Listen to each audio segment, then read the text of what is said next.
वालेकुम दोस्तों, मैं अहमद रज़ा हाजिर हाँ।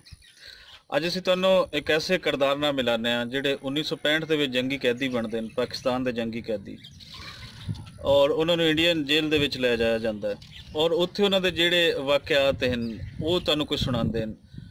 ਮੇਰੀ ਮੁਰਾਦ ਹੈ ਜੀ, ਮੇਰੇ ਨਾਲ ਬੈਠੇ ਨੇ ਅਮਾਨੁੱਲਾ ਸਾਹਿਬ, ਔਰ ਇਹ ਵਾਘਾ ਪਿੰਡ ਦੇ ਨਾਲ ਇਹਨਾਂ ਦਾ ਪਿੰਡ ਹੈ, ਬਲਕਿ ਵਾਘਾ ਪਿੰਡ ਹੀ ਇਹਨਾਂ ਦਾ ਪਿੰਡ ਹੈ। ਤੇ 1965 ਦੇ ਵਿੱਚ ਜਦੋਂ ਇੰਡੀਅਨ ਆਰਮੀ ਨੇ ਇਹਨਾਂ ਨੂੰ ਕੈਦੀ ਕਰਕੇ ਲੈ ਜਾਂਦੇ ਨੇ ਤੇ ਉਹਦੇ ਬਾਰੇ ਅਸੀਂ ਗੱਲਬਾਤ ਕਰਨਾ। अस्सलाम वालेकुम अमानुल्लाह साहब। वालेकुम अस्सलाम। ਇਹ ਤੁਸੀਂ ਜਿਹੜਾ 1965 ਦੀ ਜੰਗੀ ਕੈਦੀ ਬਣਦੇ 1965 ਜੰਗ ਤੋਂ ਬਾਅਦ, ਤੇ ਤੁਹਾਨੂੰ ਫਿਰ ਕਿਹੜੀ ਜੇਲ੍ਹ ਦੇ ਵਿੱਚ ਲੈ ਜਾਇਆ ਜਾਂਦਾ ਹੈ ਉੱਥੇ ਇੰਡੀਆ ਦੇ ਵਿੱਚ? चलो तो 6 दिन असी इत्थे यानी कि दौरान जंग मैदान दे विच रहे इंडियन आर्मी दे विच 6 दिन तक असी यानी कि अपनी फायरिंग साढ़े उत्तों दी उन्हां दी फायरिंग पूरी जंग जिहड़ी विच मैदान च असी देखी इंडियन आर्मी दरमियान। हाँ 6 दिन तो बाद सानू अरेस्ट किया।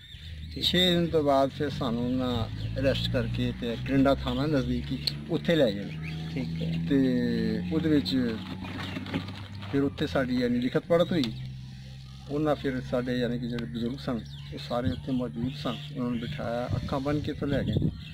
तो सारे टीचर सन जिन्हें सर मेरे दादा जी जो हैड मास्टर सन, सारे लाइना लगियां। साढ़े एक बजुर्ग सन मेहमान इतने आते सन ट्रांसफर के सिलसिले से, वो भी आए सन तो वो भी नाल साढ़े काबू आ गए। काबू आ गए जी। तो वो फिर जो पुछगिछ शुरू हो गई तो उन्होंने मतलब कि जो पूछा जी तुसीं कित्थों दे हो, तो अपना नाम पता लिखाओगे जी। मेरा नाम है मास्टर मौली खान तो मैं पिंड बलीर पत्तू की रहना वाला। अच्छा तू साड़ी मिलटी के बिहार की क्लास नहीं की, तू पत्तू की किस तरह? जी मेरे रिश्तेदार सन, मेरे मिलना आया था, नाल मैं भी आ गया। अच्छा फिर उन्होंने कहा अच्छा क्यों पत्तू की कितने रहते तुसी? वो जी बलेर पिंड है चक 40 हल्ले की नहर के बैक साइड से उत्थे मेरी रिहाइश है।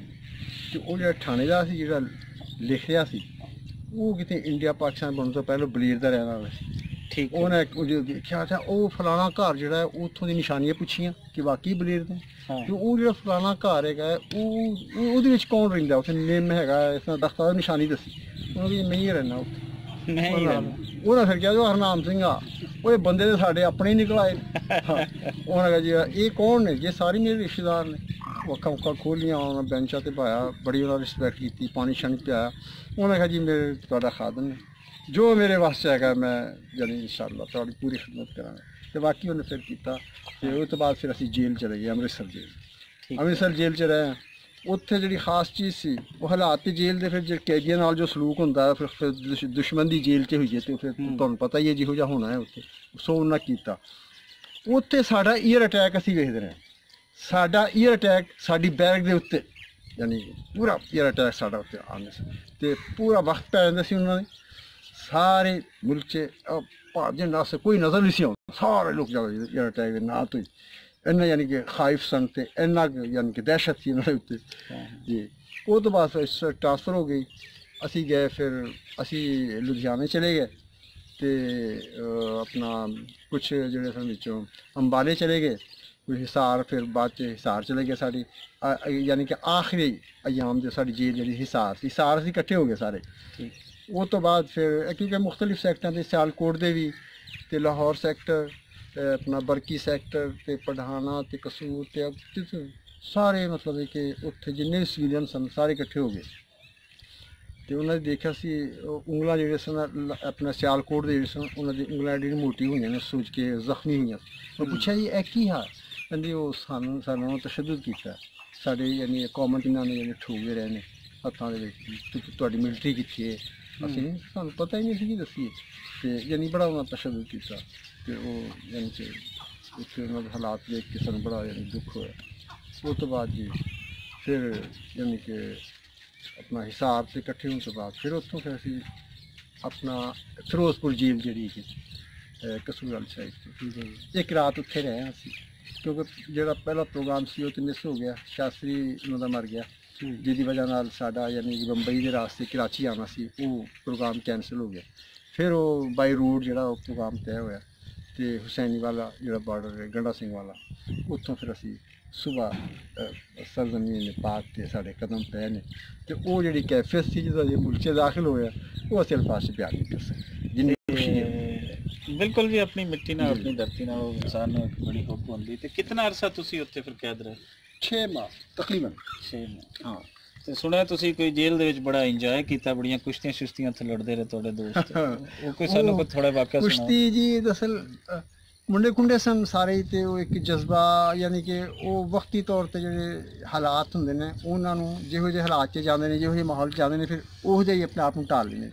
ਉੱਥੇ ਗਿਆ ਤੇ ਯਾਨੀ ਕਿ ਜਦੋਂ ਪਤਾ ਲੱਗਾ ਉਹਨਾਂ ਨੂੰ ਵੀ ਇਹ ਪਾਕਿਸਤਾਨ ਦੇ ਜੰਗੀ ਕੈਦੀ ਆਏ ਨੇ, ਉਹਨਾਂ ਦੇ ਬੱਚੇ ਨੇ, ਤੋ ਉਹਨਾਂ ਫਿਰ ਤਮਾਸ਼ਾ ਬਣ ਗਿਆ ਨਾ, ਸਾਨੂੰ ਵਾਰਡ 'ਚ ਆਉਣਾ ਸ਼ੁਰੂ ਹੋ ਗਏ, ਦੇਖਣਾ ਸ਼ੁਰੂ ਹੋ ਗਏ। ਤੇ ਉਹਨਾਂ ਦੇ ਬੜਾ ਯਾਨੀ ਕਿ ਉਹਨਾਂ ਦਾ ਬੋਡੀ ਬਿਲਡਰ ਜਿਹਾ ਆਇਆ ਸੀ, ਬੜਾ ਮੋਟਾ ਤਾਜ਼ਾ, ਸੁਰਜਨ ਸਿੰਘ ਉਹਦਾ ਨਾਮ ਸੀ, ਸੁਰਜੂ ਉਹਨੂੰ ਕਹਿੰਦੇ ਸੀ। ਤੇ ਉਹ ਬੜੇ ਯਾਨੀ ਕਿ ਤਕੱਬਰ ਦੇ ਨਾਲ, ਲਸ਼ਪਸ਼ ਦੇ ਨਾਲ, ਬੜੇ ਐਕਸ਼ਨ ਦੇ ਨਾਲ, ਜਿਵੇਂ ਫਿਲਮਾਂ 'ਚ ਐਕਸ਼ਨ ਹੁੰਦੇ ਨੇ, ਇਸ ਐਕਸ਼ਨ ਆਇਆ। ਤੇ ਇੱਕ ਸਿੱਖ ਕਹਿੰਦਾ ਨਾਲ ਦਾ, ਸੁਰਜੂ ਇਹ ਮੁਸਲਿਆਂ ਨਾਲ ਘੁਲਣਾ ਹੀ, ਇਹ ਮੁਸਲਿਆਂ ਨਾਲ ਘੁਲਣਾ ਹੀ, ਉਹ ਸਾਰੇ ਆ ਜਾਣੇ, ਇੰਨੇ ਹੋਰ ਆ ਜਾਣੇ, ਬਸ ਮੈਂ ਇਕੱਲਾ ਹੀ ਬੜਾ ਇਹਨਾਂ ਵਾਸਤੇ।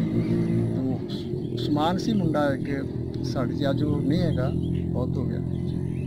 ਤੇ ਉਹਨੇ ਜਦੋਂ ਇਹ ਸਵਾਲ ਸੁਣਿਆ ਤਾਂ ਉਹਨੇ ਜਵਾਬ ਦਿੱਤਾ, ਮੈਂ ਤੂੰ ਪਹਿਲੋਂ ਮੇਰੇ ਨਾਲ ਆ ਖਾਂ, ਬਾਕੀਆਂ ਨਾਲ ਤੂੰ ਬਾਅਦ 'ਚ ਆਏਗਾ, ਪਹਿਲੋਂ ਮੇਰੇ ਨਾਲ ਆ। ਉਹ ਅੱਗੇ ਹੋਇਆ, ਸਮਾਨ ਲੱਤਾਂ 'ਚ ਵੜ ਕੇ, ਲੱਤ ਥੋੜ੍ਹਾ ਝਟਕਾ ਦਿੱਤਾ, ਉਹ ਅਨਬੈਲੈਂਸ ਹੋ ਗਿਆ, ਉਹ ਧੌਣ ਪਣ ਡਿੱਗ ਗਿਆ, ਤੇ ਉਹ ਪਾਣੀ ਹੋ ਗਿਆ। ਸਾਰੇ ਜਿਹੜੇ ਜੱਟ ਸਿੱਖ ਜੋ ਕੈਦੀ ਸਨ, ਸਾਰੇ ਕਲੈਪਿੰਗ ਹੋ ਗਈ ਉੱਥੇ।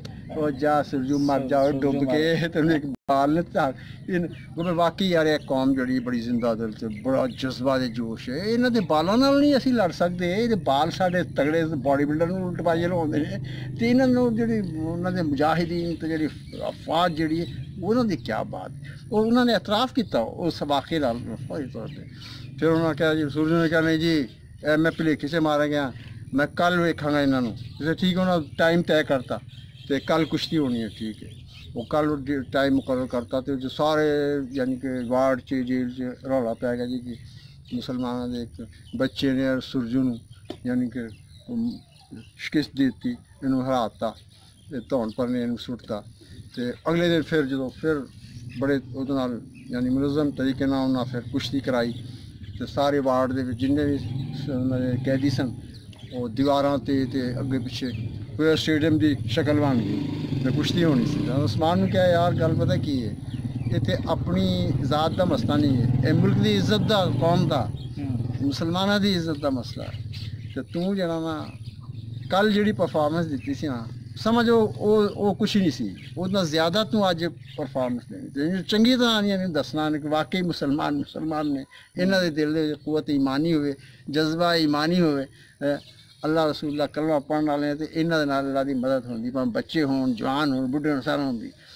ਤੇ ਉਹ ਇਸ ਤਰ੍ਹਾਂ ਹੀ ਹੋਇਆ ਜੀ। ਫਿਰ ਜਦੋਂ ਉਹਨੂੰ ਕਿਹਾ ਤੂੰ ਮਰਨੋਂ ਮਰ ਜਾਵੀਂ, ਪਰ ਇਹਨੂੰ ਤੂੰ ਢਾਹ ਕੇ ਛੱਡਣਾ ਹੈ। ਕਿਉਂਕਿ ਇਨਸ਼ਾਅੱਲਾ ਬੜਾ ਪੁਰਅਜ਼ਮ ਸੀ, ਤੇ ਉਹ ਨਰਵਸ ਸੀਗਾ ਕਿਉਂਕਿ ਉਹਨੂੰ ਪਤਾ ਸੀ ਕਿ ਘਰ ਮੈਂ ਢੱਠਾ ਹੈ ਤੇ ਆ ਜਾ ਕੇ ਇਸ ਤਰ੍ਹਾਂ ਹੋ ਜੇ। ਉਹ ਇਸੇ ਤਰ੍ਹਾਂ ਹੀ ਹੋਇਆ। ਤੇ ਜਦੋਂ ਆਮਨਾ ਸਾਹਮਣਾ ਹੋਇਆ, ਉਹਨੇ ਆਪਣਾ ਉਹ ਦਾਅ ਉਹੀ ਇਸਤੇਮਾਲ ਕੀਤਾ। ਉਹ ਅਜੇ ਆਪਣਾ ਸਾਹਮਣੇ ਨਹੀਂ ਡਿਆ ਸੀ, ਉਹਨੂੰ ਉਲਟ ਬਾਈ ਲਾ ਕੇ ਥੱਲੇ ਸੁੱਟਤਾ, ਉਹਨੇ ਉੱਤੇ ਬਹਿ ਗਿਆ, ਹੱਥ ਖੜਾ ਕਰਤਾ, ਸਾਰਿਆਂ ਨੇ ਕਲੈਪਿੰਗ ਕੀਤੀ। ਵਾਕਈ ਯਾਰ ਮੁਸਲਮਾਨ ਨੇ। ਸਰ ਮੇਰਾ ਆਖਰੀ ਸਵਾਲ ਹੈ ਅਮਾਨੁੱਲਾ ਸਾਹਿਬ, ਅਸੀਂ ਚਾਹਾਂਗੇ ਕਿ ਉਹਦਾ ਕੋਈ ਸ਼ਾਰਟ ਜਿਹਾ ਜਵਾਬ ਤੁਸੀਂ ਉਹਦਾ ਵੀ ਦਿਓ। ਜਦੋਂ ਤੁਸੀਂ ਜੰਗੀ ਕੈਦੀ ਬਣ ਕੇ ਜਾਂਦੇ ਨੇ ਇੰਡੀਅਨ ਜੇਲ੍ਹਾਂ ਦੇ ਵਿੱਚ, ਤੇ ਉੱਥੇ ਜਿਹੜਾ ਸਿੱਖ ਆਰਮੀ ਦੇ ਲੋਕ ਸਨ ਜਾਂ ਸਿੱਖ ਜਿਹੜੇ ਜੇਲ੍ਹ ਦੇ ਇੰਤਜ਼ਾਮੀਆ ਸੀ, ਉਹਨਾਂ ਦਾ ਰਵੱਈਆ ਕੈਸਾ ਸੀ? ਬਾਕੀ ਜਿਹੜੇ ਡੋਗਰਾ ਹਨ ਜਾਂ ਬਾਕੀ ਜਿਤਨੇ ਹਨ, ਉਹਨਾਂ ਦਾ ਰਵੱਈਆ ਕੈਸਾ ਸੀ ਉਸ ਦੌਰਾਨ, ਉਹ ਜਿਹੜੇ 6 ਮਹੀਨੇ ਤੁਸੀਂ ਗਏ? ਸਿੱਖਾਂ ਦਾ ਰਵੱਈਆ ਸੀ, ਜਿਹੜੇ ਜੰਗੀ ਕੈਦੀ ਸਨ ਸਿੱਖ, ਉਹਨਾਂ ਸਾਡੀ ਦਾਵਤਾਂ ਕੀਤੀਆਂ, ਬੜਾ ਉਹਨਾਂ ਨੇ ਯਾਨੀ ਸਾਨੂੰ ਉੱਥੇ ਬੱਕਾ ਪਿਤਾ ਸਾਡੀ ਯਾਨੀ ਰਿਸਪੈਕਟ ਕੀਤੀ, ਤੇ ਬੜਾ ਵੈਲਕਮ ਉਹ ਕਹਿੰਦੇ ਸੀ ਸਾਨੂੰ। ਹਾਂ, ਤੇ ਉਹਨਾਂ 'ਚ ਇੱਕ ਸਿੱਖ ਸੀ, ਉਹਨਾਂ ਸ਼ਾਇਦ ਨਿਹੰਗ, ਉਹ ਕੋਈ ਕਾਫੀ ਵੱਡਾ ਜ਼ਮੀਂਦਾਰ ਸੀ, ਉਹ 100 ਰੁਪਏ ਮਾਰ ਵੱਡਾ ਤਗੜਾ, ਉਹ ਨਿਹੰਗ ਸੀ, ਪੀਲੇ ਕੱਪੜੇ ਪਾ ਕੇ। ਤੇ ਅਖਬਾਰ ਦੇ ਅਸੀਂ ਸ਼ਦਾਈ ਸਾਂ ਸ਼ੁਰੂ ਤੋਂ, ਅਖਬਾਰ ਲੱਭਦੇ ਜੇਲਾਂ 'ਚ ਉਹਦੀ ਵਾਰਡ 'ਚ ਤੁਰ ਗਏ। ਉਹਦੀ ਵਾਰਡ ਸੀ, ਉਹ ਆਪ ਮੌਜੂਦ ਨਹੀਂ ਸੀ, ਜਿਹੜੇ ਗਏ ਤੇ ਅਖਬਾਰ ਪਈ ਸੀ, ਅਖਬਾਰ ਪੜ੍ਹਨੀ ਸ਼ੁਰੂ ਕਰ ਦਿੱਤੀ, ਤੇ ਬਾਅਦ 'ਚ ਉਹ ਆ ਗਏ। ਉਹਦੀ ਬੋਡੀ ਬਿਲਕੁਲ ਕੱਦ, ਔਰ 6-7 ਫੁੱਟ ਦਾ ਕੱਦ ਹੋਣਾ, ਫਿਰ ਉਸ ਤਰ੍ਹਾਂ ਹੀ ਉਹ ਮੋਟਾ ਚੌੜਾ। ਉਹਨੇ ਵੈਸੇ ਉਹਨੇ ਇੰਡੀਆ ਦੇ ਵਜ਼ੀਰ ਨੂੰ ਕਤਲ ਕੀਤਾ ਸੀ, ਉਸ ਬੜਾ ਹੈ, ਉਹ ਬੜਾ ਤਗੜਾ ਇਲਾਕੇ ਦਾ। ਉਹਨੇ ਕਿਆ ਬਾਤ, ਆਪ ਕਿਆ ਪੜ੍ਹ ਲਿਖੇ? हम अखबार पढ़ने के लिए। अच्छा आप इधर आया करें, क्या मसला आपका? ठीक, कोई मसला हो, कोई परेशानी हो, आप मुझे बताएं। तो बोला यार बन गया। अच्छा यार बन गया। फिर उन्हें क्या कि ਤੁਹਾਡੇ 'ਚ कोई मौलवी आलम है, क्योंकि मैनू जो कायल करे कि इस मजहब के बारे में मैं इस्लाम कबूल करना चाहूँगा, आलिम कोई नहीं सी साडा, वरना उस वक्त तो कलमा पढ़ चुके हम। तो उन्होंने कहा अच्छा तुम इसा करो, तो मौलवी पढ़ते ना वो कुरान पढ़ के सुनाओ। तो जेडे अपना अरशद साहब इन्हें पढ़िया नहीं इस तरह नहीं हरा दे नाल, वो असलम साहब थे उनकी उन्होंने किरत जी सी बड़ी चंगी सी वो किरत। असलम साहब ने फिर जिन्होंने कुरान पाक पढ़िया किरत दे नाल, उन्हें कहा हाँ वो किरत सुन रहा सी ते नाल ऐसा इस पर मस्त हो के बड़ी अजीब कैफियत हो तारी होनी सी। मैं सुनाई जाओ, बस मैंने सुनाई जाओ सुनाई। उन्होंने काफ़ी देर तक कुरान पढ़िया सुनाया। उन्होंने कहा तुहाडे कोई ऐसा आलिम मौलवी है जो मैंने दीन के बारे इस्लाम के बारे मैंने कायल करे, तो मैं फिर इस्लाम इतों तक वो पहुँच गए। तो उन्हें कहा आप आया करें यहाँ पर, अखबार पढ़ा करें, उर्दू भी गल की पंजाबी भी लगे। हाँ ठीक है। तो बहरहाल जी ये उत्थों के हालात सन, सिख जोड़े सन उन्हें वैलकम किया जी। तो फिर दूसरा उसके इलावा भी वो जो मैं दसिया दूजे वाकई जो गया तो कलंडा थाने च उत्थे उन्होंने आखिरी उन्होंने मोर्चा सी जो बैठे सन, उत्थे मिलिट्री के डोगरे भी सन तो मराठे भी सन तो सिख भी एक मुंडा सी, वो सिख जो मुंडा सी बड़ा नौजवान खूबसूरत मुंडा सी। सानू वेख के ना बड़ा यानी कि अजीब जा जिवें झटका नहीं लगता उन्हें वेख के कि इन्होंने क्यों फड़ के लिया, इन्हों का की जुर्म है। सो होर तो कुछ ही कह नहीं सके, सानू कहता मुखातिब के खां जी, उस मुसलमान को खां जी कह के मुखातब करते हैं सिख जेडे और खां जी और परवाह ना करो, परेशान ना होना, हौसला रखो, कोई गल नहीं, और तुसीं किसी का की बिगाड़िया, तुसीं कोई मुजरम जे, ये हुकूमतां दी जानिया असीं इंस्पायर हो गए, तुसीं अपने घरों घरी तुर जाना।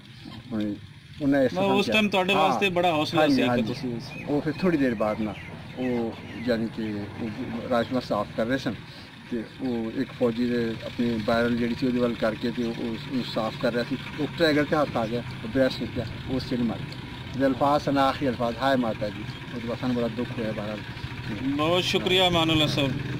ऐ सन जी कुछ याददाश्त जी असीं तुहाडे सामने लेके आए। हुण इजाजत दिओ, अगली किसी वीडियो के नाल असीं मिल जाते हैं।